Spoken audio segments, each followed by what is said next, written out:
Halo semuanya, selamat datang di channel Hobi Baca. Sebelum kita tahu buku di hari ini tentang apa, jangan lupa untuk diklik tombol subscribe untuk mendukung channel ini, agar kedepannya semakin banyak buku-buku yang diringkas dan direview. Daripada berlama-lama lagi, yuk kita mulai aja pembahasan buku di hari ini. Hari ini aku akan membahas atau meringkas buku berjudul You Do You, karya Felixandro Rubi.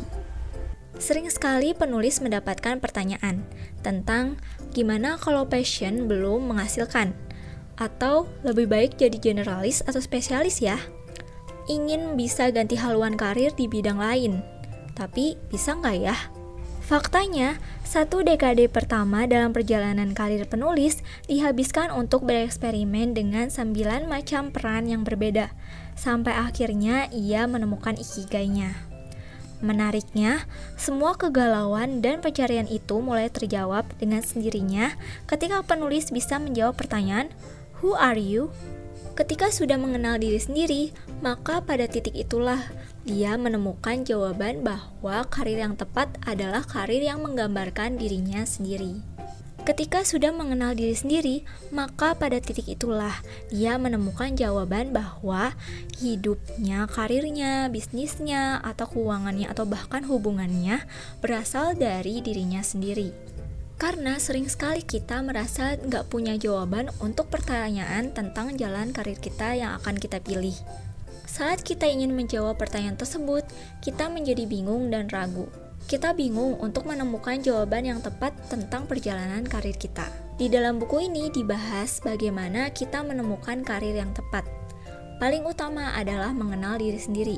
Sebelum kita membahas lebih jauh buku ini tentang apa, aku ingin menggambarkan terlebih dahulu bab-bab di dalam buku ini. Jadi ada 5 bab di dalam buku ini. Pertama, bertemu dengan diri sendiri. Bab kedua, bertemu dengan ikigai. Kemudian dilanjutkan dengan bab ketiga, yaitu Design Your Life. Bab keempat, Building Your Net Worth. Kelima, Principle. Hal yang paling utama adalah self-awareness. Dengan punya self-awareness, kita nggak perlu lagi memikirkan atau iri dengan karir atau pencapaian orang lain. Cukup fokus aja dengan diri sendiri. Karena sepatu milik orang lain belum tentu cocok di kaki kita. Semakin paham diri sendiri, semakin juga kita bisa menjawab jalan karir kita. Karena mengenal diri sendiri butuh latihan yang sangat panjang. Misalnya bertanya dengan diri sendiri. Karena kita semakin teralihkan dengan notifikasi-notifikasi di media sosial yang ada di ponsel kita. Berbagai penelitian telah membuktikan kalau orang-orang yang memiliki self-awareness yang baik akan lebih percaya diri dan dewasa dalam membuat keputusan. Ada beberapa hal yang membuat kita berlatih untuk mengenal diri sendiri. Pertama, personal truth. Ini dipengaruhi oleh personal bias yang sudah tertanam sejak kecil. Misalnya, bagaimana pola asuh orang tua dalam membesarkan kita, latar belakang keluarga, agama, suku atau budaya. Yang kedua, political truth. Sesuatu yang kurang akurat tetapi diterima oleh publik. Misalnya, kalau ditanya, siapa sih penemu bohlam? Kita akan otomatis menjawab Thomas Alva Edison. Padahal, jika kita lebih kritis dan mengulik lebih jauh lagi, kita akan menemukan kalau Thomas Alva Edison ini bukan penemu yang pertama. Tetapi ada Joseph Swan yang lebih dulu mencatat patennya sebelum Thomas Alva Edison. Objective truth. Kebenaran yang bisa dibuktikan secara ilmiah, bisa diuji berulang kali. Kedua, mengetahui cara belajar. Mari kita lihat The Forgetting Curve yang dibuat oleh Hermann Ebbinghaus. Di dalam kurva ini menunjukkan bahwa dalam waktu 24 jam, hanya sekitar 30% informasi yang dapat kita ingat dan ulang dengan baik. Dengan kurva ini, Hermann memberikan solusi dengan cara pengulangan rutin. Misalnya, kamu bisa meluangkan waktu selama 10 menit setiap harinya untuk mereview ulang semua informasi yang kamu catat atau diingat. Hal ini membuat kita menemukan jawaban, sebenarnya cara belajar kita tuh seperti apa sih? Apakah visual, auditori, kinestetik, membaca sambil menulis? Cara-cara seperti ini harus kita cari dan pahami.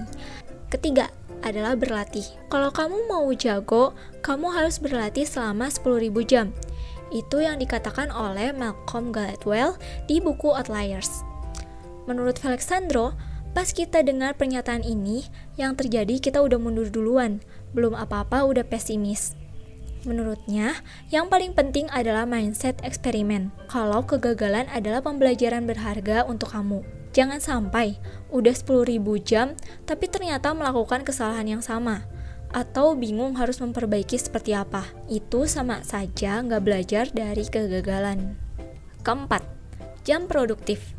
Selain tahu cara belajar yang terbaik menurut kamu seperti apa, kamu juga harus tahu jam pintar dan jam bodoh versi kamu.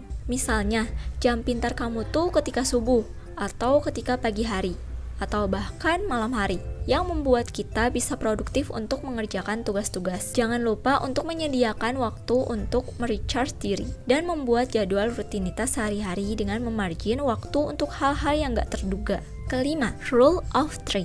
Memfokuskan diri kamu pada tujuan. Apa sih maksud dari rule of three ini? Yaitu, kamu tahu apa yang ingin kamu lakukan. Kita harus memiliki target besar yang dirampingkan menjadi to-do list yang dibagi menjadi 3. Meskipun rasanya sulit, tetapi dengan berlatih terus-menerus, kita akan terbiasa untuk fokus ke hal-hal yang memiliki kontribusi besar. Nah, tugas kamu adalah mencari 3 hal yang mau kamu kerjakan setiap minggunya, yang bisa berkontribusi 80% untuk mencapai target yang sudah dibuat sebelumnya. Itu adalah 5 hal yang bisa membantu kamu untuk mengenal diri sendiri. Jangan takut untuk gagal atau memilih karir lain yang menurut kamu baik meskipun rasanya telat. Karena daripada menyesal di kemudian hari, ini bisa menjadi cara kita untuk mencoba dan berkontribusi pada kesuksesan. Kita tidak perlu takut untuk mencoba berbagai macam hal, sampai akhirnya menemukan titik paling pas untuk mendalami suatu bidang di karir kita. Yang paling penting adalah kita menjadi seseorang yang haus pada pengalaman dan ilmu. Selain pembahasan mengenai self-awareness atau mengenal diri sendiri, di dalam buku ini juga dibahas tentang ikigai, tentang finansial dan hubungan antar sesama. Jadi jangan lupa untuk membaca bukunya ya. Terima kasih sudah menonton video ringkasan buku You Do You karya Felixandro Ruby. Kalau yang belum tahu hobi baca itu channel apa, jadi di channel ini aku akan secara rutin membagikan video ringkasan dan review buku. Jadi bagi kalian yang belum bisa membaca bukunya atau penasaran dengan bukunya seperti apa sebelum membeli, channel ini pas sekali buat kamu. Jadi jangan lupa untuk di-subscribe dan di-share. Sampai jumpa di video selanjutnya.